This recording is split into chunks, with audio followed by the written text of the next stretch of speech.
মিম, তোমার পরীক্ষা কবে? এই তো সামনেই পরীক্ষা, কি যে হবে চিন্তায় ঘুমেই ধরতেছে না।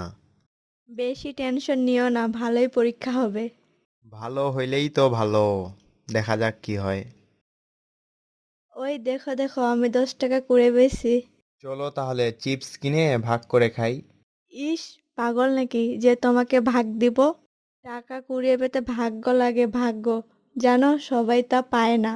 আমার কপালে এসব লেখা নাই, তাই কোনো কিছুই পাই না।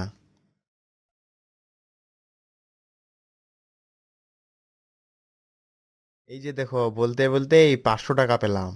আহারে, তোমার ভাগ্য আমার থেকেও ভালো। চলো তাহলে, আমি চিপস কিনে ভাগ করে খাবো, আর তোমার টাকারও ভাগ দিও। ইস, যাও এখন, ধান্দা মারতে এসেছো? আমি দিব না। কি খুঁজছেন, কি হারিয়েছে? হ্যাঁ হ্যাঁ, আমার 510 টাকা হারিয়ে গেছে। তোমরা পাইছো নাকি? হ্যাঁ হ্যাঁ, এই নেন। আমি 10 টাকা পাইছি আর ওই 500 টাকা পাইছি। আমরা আপনাকেই খুঁজতেছিলাম। শালা বলদ সাজে গেলাম।